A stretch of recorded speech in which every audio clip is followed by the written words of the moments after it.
This time we'll call the June 17th, 2024 Planning Board meeting to order. We have quorum, so we'll stand for the pledge.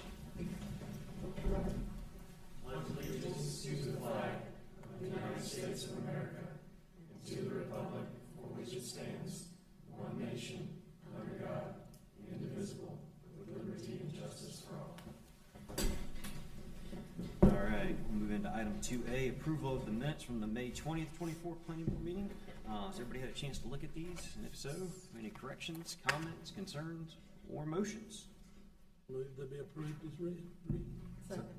Got a motion and a second. Any more questions or comments before we vote? Glad you did. All in favor? Aye. Opposed? Motion carries. All right, we will move into the public hearing section of our agenda. Public hearings are a time for petitioners to present requests and for the public to state their concerns and voice opinions in favor of or in opposition of these requests. If you wish to speak, please clearly state your name, address, and whether you are for or against the request for the record, and make sure you have signed in with the clerk if you have not done so already. All right, public hearing item 4A, zoning map amendment REZ 2023-15. Further information provided by staff. Thank you, Mr. Chair. Good evening, Board. I am submitting the agenda abstract and supporting documents into the official record of the town. The first item before you tonight is REZ 2023-15, a rezoning requested by Taylor Morrison of the Carolinas Incorporated at a portion of 7453 Kennebec Road, a portion of PIN 0676965255. This rezoning is a total of 45.5 acres from the Wake County R30 zoning district to the Planned Unit Development PUD zoning district. This request is consistent with the 2040 land use plan, and there will be an annexation proposal under consideration by the town board for this parcel at the next regular town board meeting. Staff's recommendation is as follows. Staff recommends approval from the proposed zoning map amendment as it is reasonable and in the best interest of the public for the following reasons. Number one, the requested zoning district supports the land use plan policy 3.1, create comprehensive, connected, and continuous network of green space. Number two, the requested zoning district supports land use plan policy 5.6, enhance bicycle and pedestrian facilities throughout the planning area. Number three, the requested zoning district supports land use plan policy 7.1, establish a discernible neighborhood structure. Number four, the requested zoning district supports land use plan policy 7.2, encourage transitional uses and intensities in and around project boundaries. Number five, the requested zoning district supports land use plan policy 8.1, provide mixed housing and diversity. And number six, the master plan and narrative included with the request effectively limit development and demonstrate compliance with many of the zoning conditions offered and goals as described in the 2040 land use plan. I believe there are some representatives here tonight, and staff is always available to answer any questions. All right, thank you. Anybody have any questions for staff before we open the public hearing? Any questions? No? All right, I think we're good. At this time, we would like to open the public hearing. Eva, do we have anybody that's signed up and wishes to speak for this? We do not. There's nobody signed up wishing to speak. Okay. Would anybody like to get up and speak if they have not signed up yet? Sure. Come on up. Just make sure you sign in with Eva before you get up and speak. If you would sign in with her real quick, we've had people walk off and not sign in.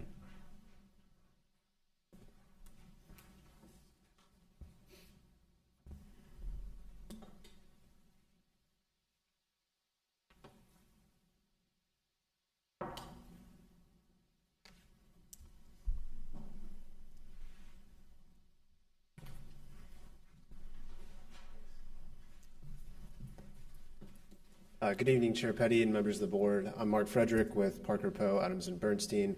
I'm here on behalf of the applicant, Taylor Morrison.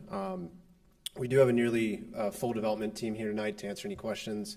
This includes Chris Ferraguto with Taylor Morrison, as well as Raymond Rinker with Taylor Morrison, Susie Russell and Kyle Vaughn with Withers Ravenel, and Sean Brennan, our transportation engineer with the RMP.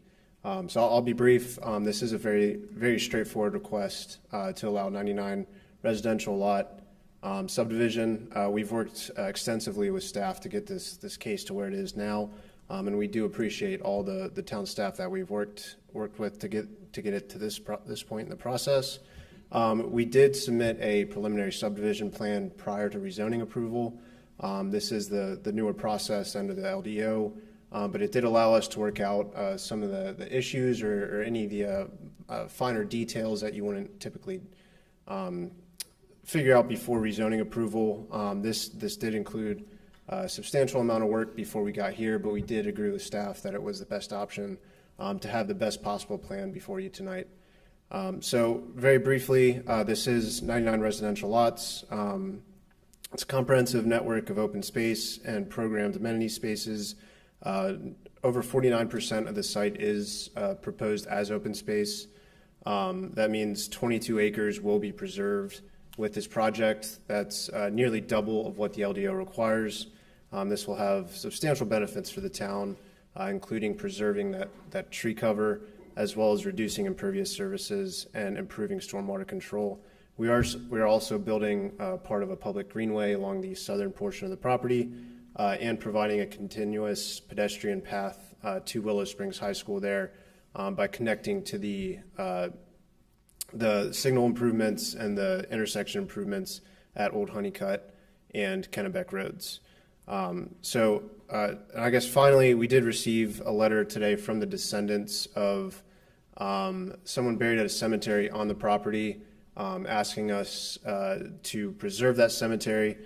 We have preserved this cemetery from the very beginning, and we will continue to work with those descendants to make sure that we're respecting their wishes. But we are preserving that, and we will continue to work with them as the case progresses. So again, we're here to answer any questions that you may have. All right, Thank you. Hey, just for the record, you're here for this, correct?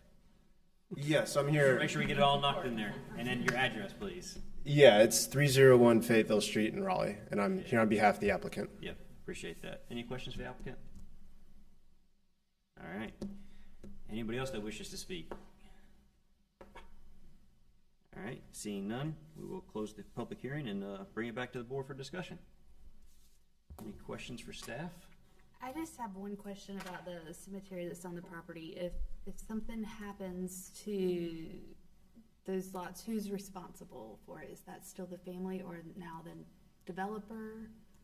I think that'd be worked out. So that is being located in HOA common area, so the HOA will ultimately be responsible, and I'm sure they will make whatever legal arrangements. I'm not sure what the legal standing of that cemetery is right now, but they are showing that as preserved by the HOA. The HOA owns the land and then the graves themselves. Right, they're responsible for all the maintenance, Okay.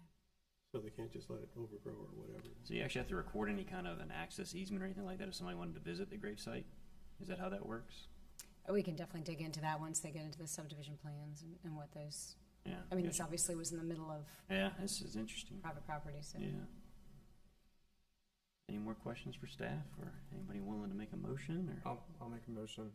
Move to recommend approval of REZ 2023-15, a zoning map amendment for a portion of 7453 Kennebec Road from the Wake County R30 zoning district to the Plan Unit Development PUD zoning district as is reasonable and in the best interest of the public for the reasons identified by staff.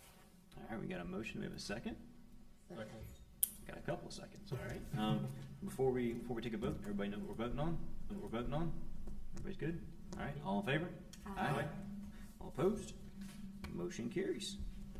We'll move on to item 4B, our zoning map amendment, REZ 2023-05. Further information provided by staff. Hello again. Thank you. I am submitting this agenda abstract and supporting documents into the official record of the town. The item before you tonight is REZ 2023-05, rezoning at 0, 0, 801, 809, 813, 817, 825, 829, and 833 Wilbon Road. The petitioner for this item, D.R. Horton Incorporated, has requested to continue the public hearing and table a consideration of this zoning map amendment to the July 15th, 2024 Planning Board, and staff is supportive of this request. Okay. Any question for staff before we open public hearing? Okay. All right, this time we'll open the public hearing, but I think what we're going to do is just postpone anybody speaking until the next motion, if we have a motion to table this. I make a motion to continue the public hearing and table consideration of REZ 2023-05, a zoning map amendment for 0, 0, 801, 809, 813, 817, 825, 829, and 33 Wilbon Road from residential agricultural RA zoning district to the commercial mixed use CMU zoning district to the July 15th, 2024 Planning Board meeting per the request of the applicant. Second. All right, we got a motion and a second. Everybody know what we're voting on? All right, all in favor? Aye. All opposed? Motion carries. All right, done with public hearings. Move on to other business items. Item number 5A, an update to the 2040 Comprehensive Transportation Plan. Further information provided by staff. One last time. All right, so staff is very excited to announce that the 2040 Comprehensive Transportation Plan update is reaching its conclusion and will soon be presented to you all for consideration. Staff is finishing the draft with consultants Kimley Horn this week, which will then be released for 30 days of public comment beginning on June 21st, which is this Friday. The public is invited to review and comment on the draft at letstalkfv.org. Additionally, staff and the consultant will be available for questions and comments during town hall, regular business hours 8 to 5, but also at the following events: the FV Growers Market this Saturday, June 22nd from 8 to 12 p.m., and then we'll be hosting sort of a drop-in style informal open house here at Town Hall, June 24th, that's next Monday, from 6 to 7:30. Feedback will be received and incorporated as appropriate into the final draft, which we intend to bring before you for presentation at the July 15th Planning Board meeting. So if you have any questions, I am happy to answer them. So the presentation you guys are doing is just going over it. That's not anything we would vote on implementing at that point in time, or is that what that's? That would be the, yep, voting that as would be well? the recommendation. Okay, so would you recommend planning board members look at Let's Talk FV or come to one of these things as Yeah. a heads up? Absolutely, that would be a Yeah. great way to review it ahead of time, because it is pretty It's lengthy pretty- document. Pretty healthy document, Yep. yeah. Send us questions, comment. There's going to be a survey box on Let's Talk FV that will be a comment portal. We'll get all of those collected and incorporate any of them as necessary and as applicable. When we get sent, the planning board gets sent a link or a notice when the final draft is actually publicly available so that we can Yeah, take a look sure, at we it. can do that. I think that's a good Should move. be this Friday. Should be live, Yeah, so. that way I don't have to remember. Yeah. Oh, yeah. That's fair, because it's a lot of information in those. There's a lot of information, but it's also like, if, it's like, I'd come to the next, I was supposed to actually look to see Yeah. if we could just get a notice that it's available. for us. Absolutely, no problem. Yep, it's a 30-day comment period is a pretty good amount of time to Right. get that And kind of we probably would review, catch so it anyways, but, hopefully. to get a tickler. Thank you. It's always good to have a heads up. All right, thanks, Liz. No problem. All right, move into item 6A, planning staff report. Purpose of this agenda item is to receive information on the disposition of the planning board's recommendation to the town and board commissioners since the May 20th, 24 planning board meeting. Any questions there? I guess I would just simply make the statement that, usually we're kind of batting 1,000. In this case, the town board did pass that zoning map amendment for Wagstaff. There were conditions, they had added conditions since we had heard it too, so I think that, Right.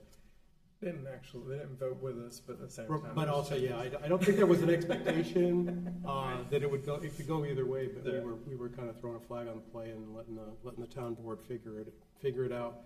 And normally, we try, I think, as a planning board, to not do that. Right. We try to solve the problems that we can solve here. I mean, we are that's the reason we're an advisory committee, so that we can kind of hash out things before they get to the board.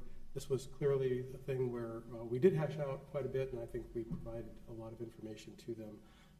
But obviously, the final disposition is up to the town board. Yeah. I thought that was just kind of interesting. I'm sure everybody saw that, but I just wanted to kind of publicly comment on it. Thank you. You think it helped having a planning board member there, Nolan?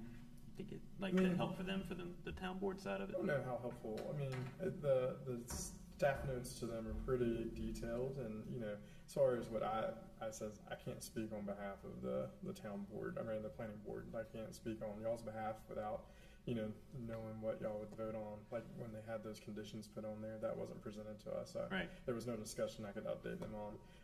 The only one was my no vote. I could kind of elaborate more on that, just because that was my vote, but had it been somebody else's vote, I don't know if I could elaborate it. But I feel like the commissioners seem to like having somebody there, but I don't know how much effort, extra it put towards them.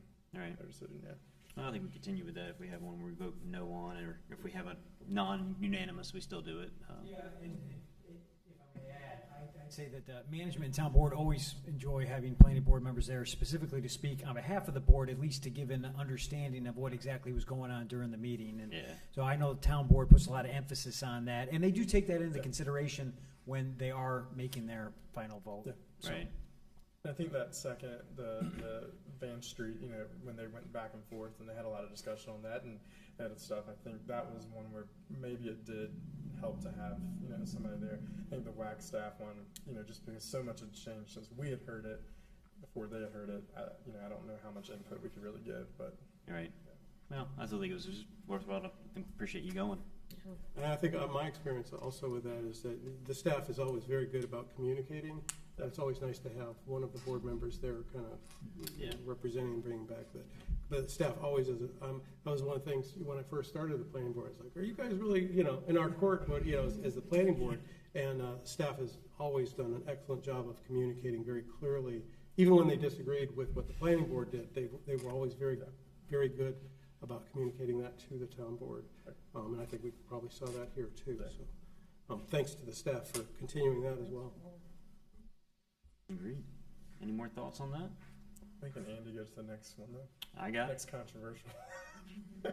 I got it. I'll be there. All right, with that, Barbara, you're up. Motion to adjourn. Got a motion and a second. All in favor? All right.